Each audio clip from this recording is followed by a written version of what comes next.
हाँ जी, a very good evening to one and all. कल की डेट में एनटीए यूजीसी नेट का एक नोटिस आया that is very very important, particularly for दोस्त जो अभी अपने बैचलर्स के या तो फर्स्ट ईयर में है या सेकंड ईयर में है। इवन अगर आप फाइनल ईयर में हो तब भी आपके लिए इंपॉर्टेंट है। तो मैंने जब शेयर किया था बड़े सारे कॉमन क्वेरीज आ रही थी मेरे पास, तो मैं एक एक करके एड्रेस करने से बेटर है क्या पता यही सेम क्वेरी किसी और स्टूडेंट के माइंड में भी आए। तो मैंने कहा चलो एक छोटा सा हम इसके ऊपर डिस्कशन कर लेते हैं। तो टॉपिक बोलो या एजेंडा बोलो आज का क्या है, दैट इज़ ये यूजीसी नेट का जो नोटिफिकेशन है ये कहना क्या चाहता है अपने आप में। देखिए मैं मान के चल रहा हूँ, सारे केसेस लगाते हैं। केस नंबर 1, आप अभी अपने बीए ऑनर्स, क्योंकि मैं इकोनॉमिक्स के लिए आपको गाइड करता हूँ इसलिए मैं इको रिलेटेड ही सारे एग्जांपल यहाँ पे लेके चलो, बिकॉज जो भी मेरी कोचिंग है, जो भी गाइडेंस है, नोट्स है, मटेरियल, टेस्ट बैंक है, कुछ भी है, वो सारा इको रिलेटेड ही आपको मिलता है। ठीक है, it's a one stop platform for the economics. तो आप अभी मान लेते हैं बीए ऑनर्स इन इको के फाइनल ईयर में है, दैट इज सेमेस्टर नंबर 6 में आपकी एंट्री इस टाइम पे हो चुकी एंड आपके मई जून में एग्जाम्स है। ठीक है जी। अब आपने इस साल सीयूटी का पेपर दिया एंड आपका स्कोर 160 के नीचे है, 160 के ऊपर है, जनरल कैटेगरी बिलोंग करते हो तो आपको कोई ना कोई एक इंस्टीट्यूट मिल जाएगा। बट स्टिल अगर आप प्लेसमेंट रिलेटेड टारगेट करना चाहते हो, कई बार मैं ये बात बोल चुका हूँ कि मेरे भाई कि प्लेसमेंट आपको सिर्फ IGIDR, DSE, गोखले, ये तीन, ISI is not a part of CUET, तो इसलिए मैंने यहाँ पे वो नाम नहीं लिखा। ISI is a different university, ये बात आप अच्छे से जानते हैं। तो यहीं से मिलेगी, चाहे वो BHU है, DTU है या अम्बेडकर है, IP है, यहाँ से प्लेसमेंट नहीं मिलती। कितने सारे फीडबैक इन सारी यूनिवर्सिटीज़ के जो जो स्टूडेंट है, DSE के है, गोखले के हैं, वो सब अवेलेबल है। JNU से भी प्लेसमेंट नहीं मिलती। JNU में एक स्टूडेंट का भी मैंने शेयर कर रखा है फीडबैक। इस टाइम पे वो अपने 3rd सेमेस्टर में एंटर कर चुकी है, MA economics with specialization in world economy. तो जहाँ जहाँ पे भी मेरे स्टूडेंट इस टाइम पे प्लेस है, तो उन सब के फीडबैक में कहीं ना कहीं से वहाँ पे वो क्या प्रेजेंट टाइम में पढ़ रहे हैं, वहाँ पे क्या एस्पेक्ट है एंड कॉर्पोरेट का क्या रोल रहता है, तो वो सारी इन्फॉर्मेशन मैं आपके साथ शेयर कर देता हूँ, चाहे व्हाट्सएप पे है, इंस्टा पे है, यूट्यूब पे है, कोई भी सोशल मीडिया का प्लेटफॉर्म है।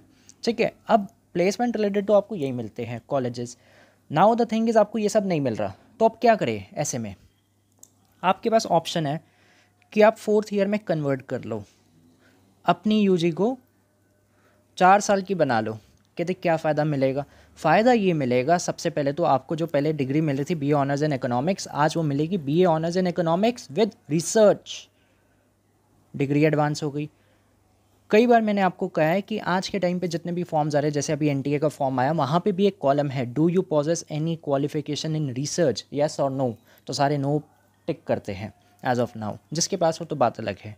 तो आप वहाँ पे येस टिक कर सकते हो, आपको प्रायोरिटी मिलती है। फिर चाहे कोई भी गवर्नमेंट एग्ज़ाम का फॉर्म फिल कर रहे हो या किसी कंपनी का वहाँ पे रिक्रूटमेंट फॉर्म फिल कर रहे हो, तो वहाँ पे आपको फिर हेल्प मिलेगी, एम्फेसाइजेस मिलेगा, एक स्पेशलाइजेशन है आपके पास रिसर्च फील्ड में। तो पहले तो डिग्री एडवांस हो गई। कहते इसका स्टार्ट कब से होगा? देखो दिल्ली यूनिवर्सिटी की अगर बात की जाए, ये बात आप सारे जानते हैं, DU जो भी काम करता है वो बहुत डिलेज होते हैं। ठीक है जी, और रात को काम करता है, रिजल्ट होगा रात को आएगा, एग्ज़ाम के रिगार्डिंग कुछ इन्फॉर्मेशन है रात को आएगी, दिन में कोई काम नहीं होता, तो रात को काम होता है। आपको थोड़ा सा वेट करना पड़ेगा, संयम रखना पड़ेगा, पेशेंस रखना पड़ेगा। As of my calculations 20th मई तक आपको वेट करना ही पड़ेगा कि जब आपके कॉलेज में ये फॉर्म फिलिंग का ऑप्शन है। उससे पहले आपको जस्ट वेट कर सकते हो, उससे पहले हो गया तो वेल एंड गुड है, बट 20 मई तक वेट करना पड़ेगा। ये एक कॉमन डाउट था कि अगर हम 4 साल में कन्वर्ट करना चाहते हैं तो उसका फॉर्म फिलिंग, उसका एडमिशन कन्वर्जन प्रोसेस क्या है, तो you have to wait till 20th। 20 मई के बाद ही आपको एक क्लैरिटी मिल सकती है, उसके पहले मिल गई तो बात अलग है। वैसे भी अभी चुनाव का दौर है, तो चुनाव के टाइम पे तो कुछ होने नहीं वाला, आफ्टर इलेक्शंस ही आपको इसके रिगार्डिंग कुछ पता चलेगा एंड तब तक आपको सारी एक क्लैरिटी मिल जाएगी कि आपका मास्टर्स में किस कॉलेज में हो रहा है। तो वैसे भी अगर आपको गाइडेंस चाहिए, आप इररेस्पेक्टिव मेरे से पढ़े थे या नहीं पढ़े थे, still you need any kind of guidance कि अगर मेरा इस कट ऑफ पे ये कॉलेज मिल रहा है, क्या मुझे जाना चाहिए या नहीं, वो भी आप पूछ सकते हैं, उसमें कोई दिक्कत नहीं है। ठीक है जी। तो 4th ईयर कन्वर्जन के लिए आपको वेट करना पड़ेगा। नाउ कहते क्या फ़ायदा है? देखो अगर आप 4 साल में कन्वर्ट करते हो तो आपका जो CGPA है, दैट इज़ वेरी इंपॉर्टेंट, वो मेंटेन होना चाहिए। परसेंटेज फॉर्म में वहाँ पे लिखा है 75%। अब इसमें भी एक लोचा है कि हमें तो CGPA मिलती है, तो अब उसको कन्वर्जन फैक्टर 9.5 किया जाए या 10 किया जाए। देखो अभी तक तो 9.5 होता है। अब क्या है कि जो इस टाइम पे अगर आप अपने सेमेस्टर नंबर 4 में है या सेमेस्टर नंबर 2 में है तो आपको 10 वाला फैक्टर लगाना है। बट जो इस टाइम पे प्रेजेंटली सेमेस्टर 6 पे है, मेरी कैलकुलेशन कहती है कि 9.5 यूज़ होना चाहिए, बट एक दो कॉलेजेस में बोला कि आप 10 से मल्टीप्लाई कर दो। तो इसके लिए just ask your college administration कि अगर हम सेम 6 में तो हम 10 से करें या 9.5 से करें। तो अगर आप 10 से भी कर रहे हो तो 7.5 आपका CGPA मेंटेन होना चाहिए, तभी वो 75% बनेगा, देन ओनली आपको मेरिट मिल पाएगा। तो 75% आपको लाने हैं। अब अगर आपका टिल सेमेस्टर 5 रिज़ल्ट थोड़ा सा ऊपर नीचे चल रहा है तो आपके पास सेमेस्टर 6 है, आपके पास सेमेस्टर 7 है, आपके पास सेमेस्टर 8 है, 3 सेमेस्टर्स आपके पास पड़े हैं जी, अच्छे खासे 3 सेमेस्टर्स आपके पास अवेलेबल है, आप उसमें बूस्ट कर सकते हो। सेमेस्टर 7 एंड सेमेस्टर 8 या सेमेस्टर 6 इवन, ये थ्योरी बेस्ड है, इनमें इतना ज़्यादा कोई मैथमेटिक्स या मैथ्स के पेपर नहीं है, MME1 MME2 लाइक, या स्टैट्स या इकोट्रिक्स टाइप। तो आपके पास एक चांस है कि जब आप अपने CGPA को बूस्ट कर लो, तो ये बहुत इंपॉर्टेंट क्राइटेरिया है। अगर आप 4 साल में कन्वर्ट करो, you have to score this much amount of percentage, तभी आपको ज़िंदगी में आगे फ़ायदा मिलेगा 4 साल करने का। राइट जी। अब कोई दिक्कत परेशानी? तो डेट के रिगार्डिंग समझ आ गया, कितना परसेंटेज मेंटेन करके चलना है उतना समझ आ गया, कन्वर्जन का समझ आ गया, ये थ्योरी इंक्लाइन है तो बूस्ट कर सकते हैं आप। ठीक है जी। तो ये था पहला केस अगर आप सेमेस्टर 6 में हैं। अब इसी को थोड़ा सा आगे बढ़ाते हैं कि मान लो हमने 4 साल किया, अब हम क्या करें। जो मैं आपको बता रहा हूँ कि जो नोटिस आया UGC नेट का, आप नेट का पेपर देने के लिए एलिजिबल है। कहते ये नेट का पेपर क्या होता है, पहले तो यही बताऊँ। नेट का पेपर होता है जैसे B.Ed होती है ना, B.Ed is essential condition for the school teaching, कि अगर किसी को स्कूल टीचिंग में जाना है। सिमिलरली नेट का paper is the essential condition कि अगर आपको किसी भी कॉलेज या यूनिवर्सिटी में एज अ असिस्टेंट प्रोफेसर आना है, तो अगर आप असिस्टेंट प्रोफेसर आना चाहते हैं, चाहे वो कोई सेंट्रल यूनिवर्सिटी है, चाहे वो स्टेट यूनिवर्सिटी है, चाहे वो प्राइवेट यूनिवर्सिटी है, डीम्ड यूनिवर्सिटी है, कोई भी हो, भारत देश में कोई भी यूनिवर्सिटी हो, तो आपको नेट क्वालिफाई होना इज़ वेरी इंपॉर्टेंट। एक MA की डिग्री होनी चाहिए। MA में आपके पास मिनिमम 55% मार्क्स सिक्योर हो, बट मैं इसको 60% लेके चलता हूँ कि आपका 60% होना चाहिए। वाई 5% ज़्यादा, क्योंकि कल को कुछ भी ऊपर नीचे हो जाए, इसलिए 60% इज़ अ सेफर लिमिट। जैसे यहाँ पे 75% है, तो यहाँ पे भी मैं यही बोलता हूँ कि 76 या 77 मेंटेन करके चलो। 2% 3% हमेशा ज़्यादा होना चाहिए, जो भी वहाँ पे बेंचमार्क लिखा है। सिमिलरली यहाँ 55% बैन स्टोक्स की जर्सी, तो 55% is mandatory in your MA। इतने परसेंट आपकी होनी चाहिए, अगर इसके नीचे है तो क्रॉस है, फिर आप सारी जगह क्रॉस है। ना आप RBI का पेपर दे सकते हो, ना आप यहाँ आ सकते हो, कहीं नहीं आ सकते। MA में कर रहे हो 50% लेके आओ तो कुछ नहीं मिलेगा जी। सिर्फ 55% यहाँ लिखा है, मेरे अकॉर्डिंग 60% होगा तो आपको फ़ायदा मिलेगा। इसके ऊपर जितना ले आओ वो आपका मेरिट है, राइट। तो ये percentage criteria is also important. ये नहीं कि MA कर ली 45% है, 55 इज़ वेरी इंपॉर्टेंट। तो जब आप ऐसे इंस्टीट्यूट्स में जाते हो ना, पर्टिकुलरली DSE, यहाँ पे 55% लाना इज़ वेरी, बहुत अपने आप में बड़ी बात है, बहुत बड़ी बात है इन दो में 55% लाना, राइट। तो असिस्टेंट प्रोफेसर आने की कंडीशन क्या होगी? एक तो आपके पास MA इन इकोनॉमिक्स हो, अगर आप इको रिलेटेड पढ़ाना चाहते हैं, प्लस आप नेट क्वालिफाई होने चाहिए। देन आप किसी भी कॉलेज का फॉर्म फिल कर सकते हो जहाँ पे भी वैकेंसी है, एंड फिर आपका स्कोर बनता है, तो जो भी आपका स्कोर होगा उसको हम बोलते हैं API, एकेडमिक परफॉर्मेंस इंडेक्स। ये मैं बाद में बात करूँगा, इसमें अभी मैं इतना ज़्यादा डेप्थ में नहीं जाना चाहता। बेसिक कंडीशन आपको बता दी, MA इको 60%, वैसे 55 है बट लेट अस से 60 प्लस नेट क्वालिफाई होना चाहिए। तो आप यहाँ पे कहीं भी जा सकते हैं, सेंट्रल, स्टेट, प्राइवेट, डीम, कोई भी, राइट जी। फर्स्ट थिंग, तो अब नेट निकालने के बाद आप यहाँ जा सकते हैं। ये हो गया हमारा पहला सिचुएशन। दूसरी सिचुएशन क्या है? देखो, आपने 4 साल का कोर्स किया, आप अपने फाइनल ईयर में आए, आपकी परसेंटेज आ गई, तो आपने नेट का दे दिया। अब इसी का फ़ायदा क्या मिलेगा? अब इसमें ना 3 ऑप्शन आते हैं। अब पहला होता है JRF, जिसे हम बोलते हैं जूनियर रिसर्च फेलोशिप। दूसरा होता है नेट। तीसरा आता है अब से, डैट इज़ PhD।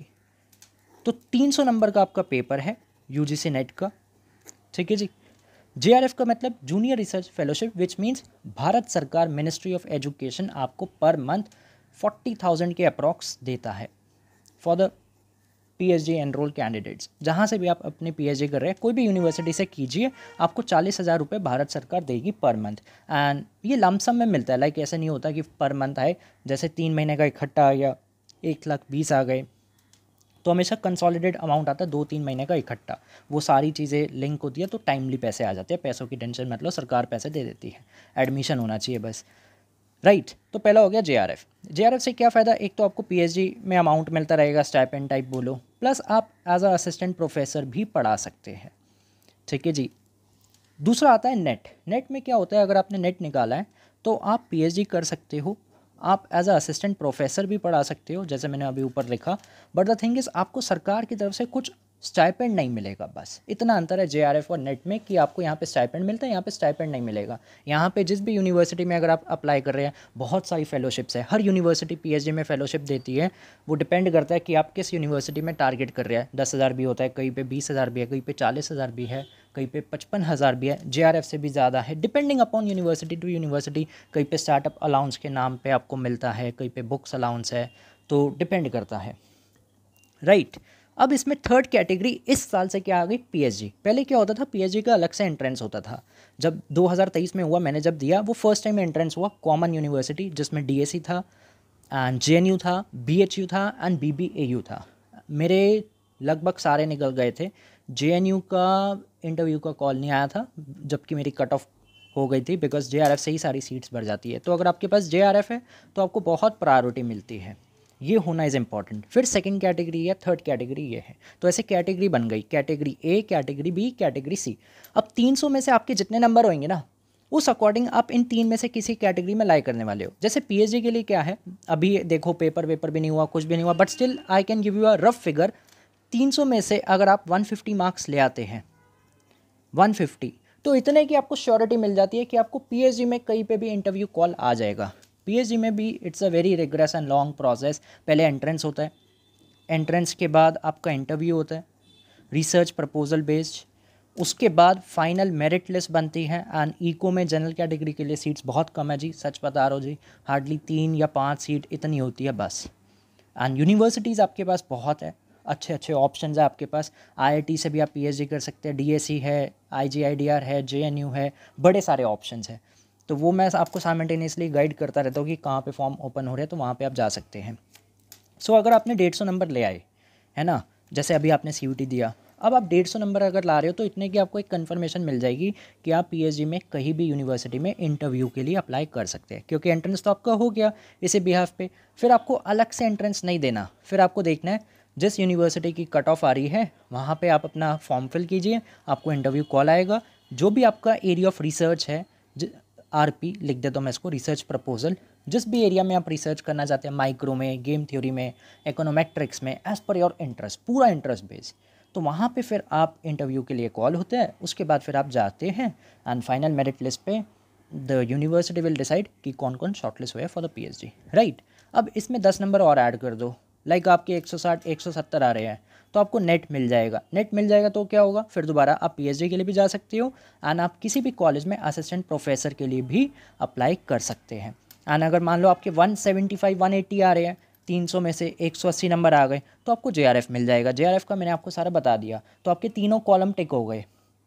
कौन कौन से 3 कॉलम, पहला पीएचडी में आपको एडमिशन मिल जाएगा, फिर आपको इंटरव्यू के लिए जाना है, दूसरा आप असिस्टेंट प्रोफेसर भी पढ़ा सकते हो, तीसरा सबसे इंपॉर्टेंट, सरकार से आपको पैसे मिलेंगे। That is very important in JRF. यही जेआरएफ की स्पेशलिटी है जो इसको अलग कर देती है इन दोनों से। एडमिशन यहाँ पे भी है, एडमिशन यहाँ पे भी है, बट यहाँ पे आपको कोई पैसे नहीं मिलते। असिस्टेंट प्रोफेसर की जो आपको सैलरी होती है बस वही मिलती है, एंड यहाँ पे आपको सरकार से पैसे मिलते हैं। आसान जी, अभी मैं इसको थोड़ा सिंप्लीफाई कर रहा हूँ, मैं ज़्यादा इन डेप्थ में नहीं जा रहा, ताकि आपको सारी चीज़ें समझ आ जाए। अब आपके माइंड में सवाल क्या है जो मुझे पता चल रहा है यहाँ पे देखते हुए, थोड़ा सा रीडिंग करते हुए, वो ये कि जब मैंने 4 साल की बैचलर्स करी, ठीक है जी, मैंने नेट का पेपर निकाल लिया, नेट बोलो, पीएचडी बोलो, जेआरएफ बोलो, ये मैंने निकाल लिया। नाउ द थिंग इज़, क्या मुझे एमए करनी पड़ेगी? Definitely yes. देखो, एलिजिबिलिटी क्राइटेरिया ही वही है, मास्टर्स आपको करना पड़ेगा, बट ये होगा कि आपकी जो मास्टर्स है, बिकॉज आपने 4 साल वाला फंडा किया है, तो आपकी एमए 2 साल की नहीं है, 1 साल की है। तो मास्टर्स जो आपकी होगी वो 1 ईयर की बन जाएगी। आप चाहो तो इग्नू से कर लो, जब आपके पास जेआरएफ है, जब आपने नेट निकाल लिया, आपके पास कोई भी है, आपको 1 ईयर वाली मास्टर्स करनी पड़ेगी, डैट इज़ मैंडेटरी। एंड उसमें भी 55% वाला जो क्लॉज है वो फुलफिल करना ही पड़ेगा, ठीक है, ऐसा नहीं होगा कि आपको एमए नहीं करनी, एमए करनी पड़ेगी। कहीं सोचो एमए ना करे हमारा ये निकल गया, नाउ वी आर रिलैक्स, ऐसा नहीं है। आपको मास्टर्स करनी पड़ेगी, बट वो 1 ईयर की बन जाएगी। आप कहीं से भी कीजिए, DSC, IGIDR, JNU, Gokhale, any institute, IGNOU, चाहे कोई भी हो, राइट। सो ये थी प्रेजेंट बैच वालों के लिए कहानी जो अपने सेमेस्टर 6 में है। ठीक है जी, अगर इनमें से कोई नहीं मिलता, 4 साल में कन्वर्ट करो, 1 साल लग के पढ़ाई करो। इसका कंपटीशन बहुत टफ होता है नेट का, ये मत सोचना 300 है 150 तो हम ऐसे ले आएंगे चुटकी बजा के।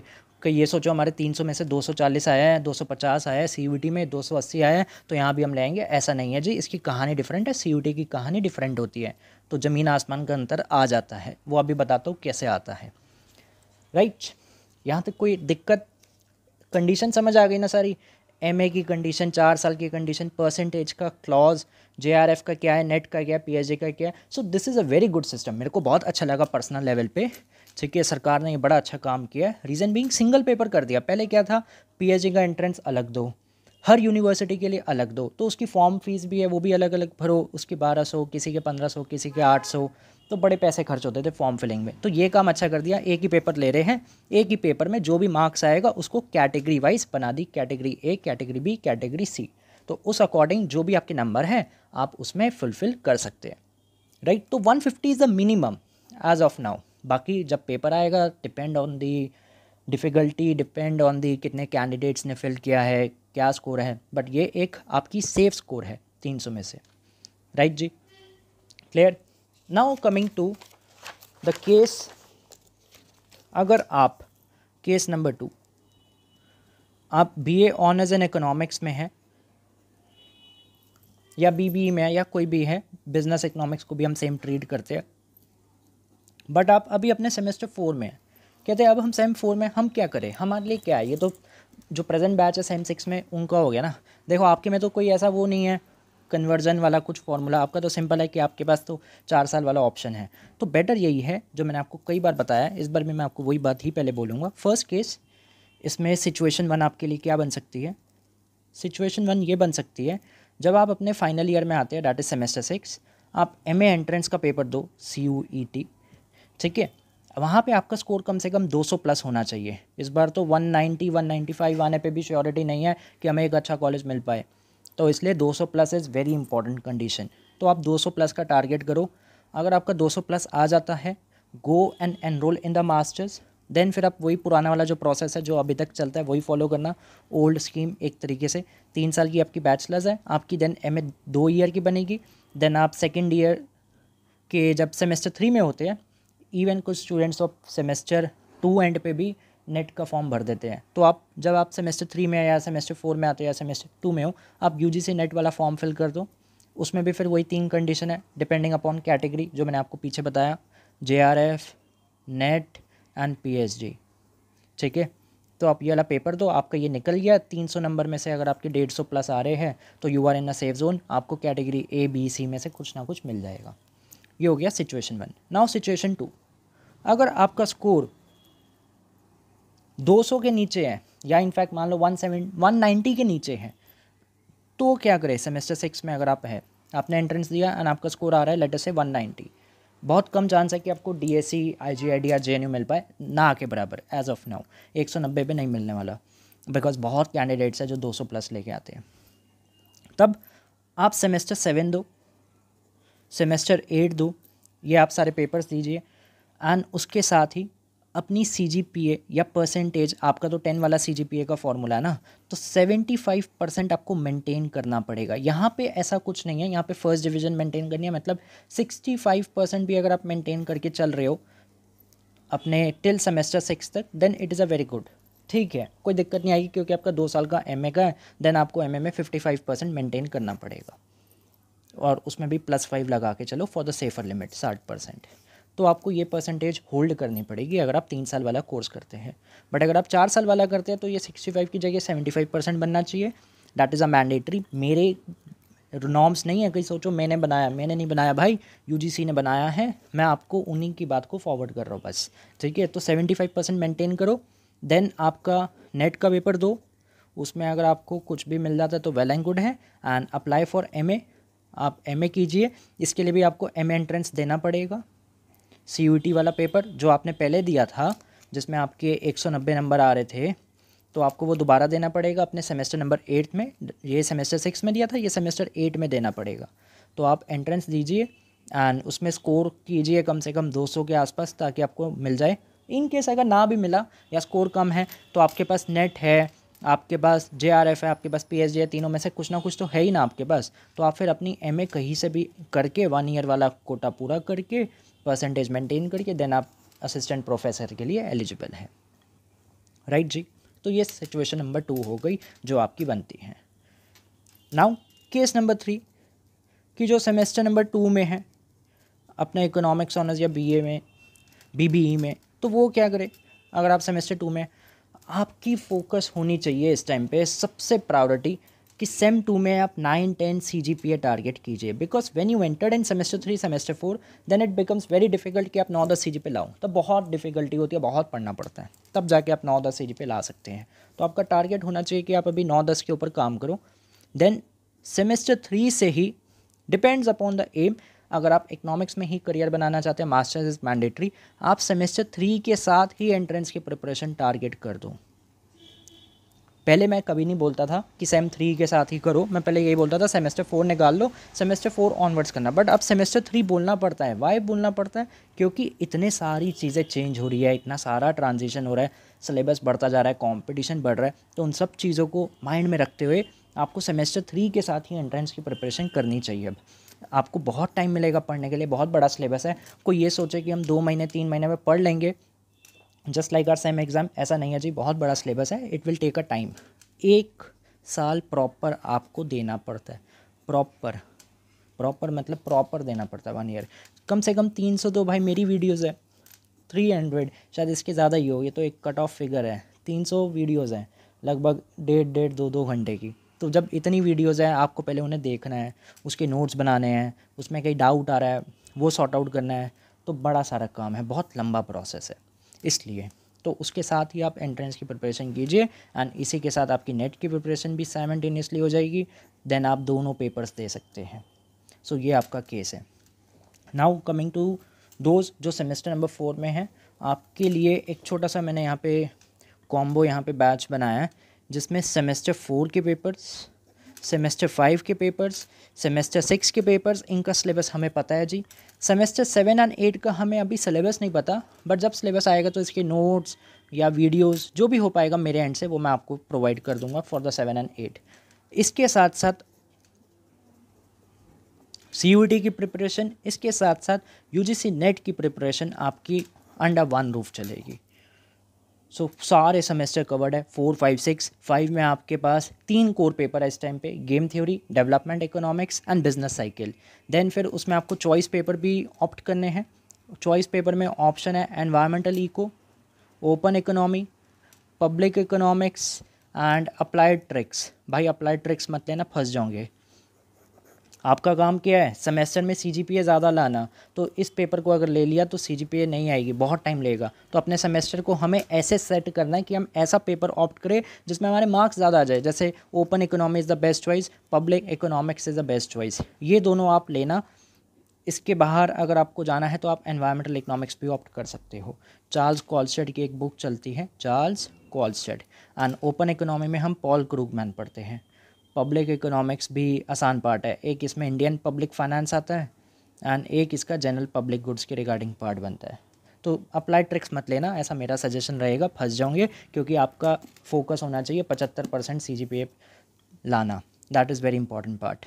ठीक है जी। तो this is the batch information. अगर आप इसके रिगार्डिंग कोई भी इंक्वायरी चाहते हैं कि ये कैसे सारा प्रोसेस है, रिकॉर्डिंग्स चलेगी, लाइव डाउट सेशंस है, बहुत बड़ा सिलेबस है जी। सेमेस्टर 5 का जो नया पेपर होगा वो आपको मिलेगा, सेमेस्टर 6 का होगा, सेमेस्टर 7 एंड 8 का सिलेबस नहीं है, 5-6 तक का हमारे पास सिलेबस अवेलेबल है। तो इसके ऊपर मैं अभी काम कर रहा हूँ, जैसे जैसे चीज़ें होती रही, जब आपका सेमेस्टर 5 आएगा तो आपको उस अकॉर्डिंग सारी नोट्स, सारी वीडियोज़, जो भी रेलिवेंट मटीरियल है वो प्रोवाइड हो जाएगा मेरे साइड से। Same for the semester 6। 7 and 8 का जब आएगा तब की तब देखेंगे, तब भी मैं आपको प्रोवाइड कर दूंगा जो भी उसमें पेपर्स लगते हैं। एंड CUT की प्रिपरेशन रहेगी, नेट की भी प्रिपरेशन रहेगी। So it's a integrated course जो लोग इकोनॉमिक्स में करियर बनाना चाहते हैं, एंड ये यूज़फुल है उनके लिए जो अभी सेमेस्टर नंबर 4 में है। राइट जी। अगर आप सेमेस्टर 3 में आने वाले हैं या अभी सेमेस्टर 2 में है, तो उसके रिगार्डिंग आपका जो भी क्वेरी है तो आप मेरे से व्हाट्सअप करके पूछ सकते हैं 9811042456। इनफैक्ट कॉल, व्हाट्सअप, जैसे भी आपको ठीक लगे वो आप पूछ सकते हैं। Samdish D Sharma is my name. And कोई भी अगर आपके डाउट है, कुछ भी इन्फॉर्मेशन चाहिए वो आप पूछ सकते हैं। वैसे भी देखो भाई 3 4 7 थला फॉर अ रीज़न, ठीक है, 7 अक्षर है मेरे नाम में भी, हैशटैग थला फॉर अ रीज़न। और यहाँ पे भी देखो भाई इतने सारे ऑप्शंस आपके पास है, थला फॉर अ रीज़न। तो आप जो भी आपके डाउट्स हैं you can just coordinate with me and I will sort out जो भी आपकी क्वेरीज़ है, चाहे वो किसी के भी रिगार्डिंग है। आई होप अब आपको ये सारा इसकी जन्म पत्री समझ आ गई हो कि क्या ये जन्म पत्री बनती है, तो परसेंटेज के ऊपर फोकस करना चाहिए, ठीक है। ओके जी, thank you so much, have a nice day.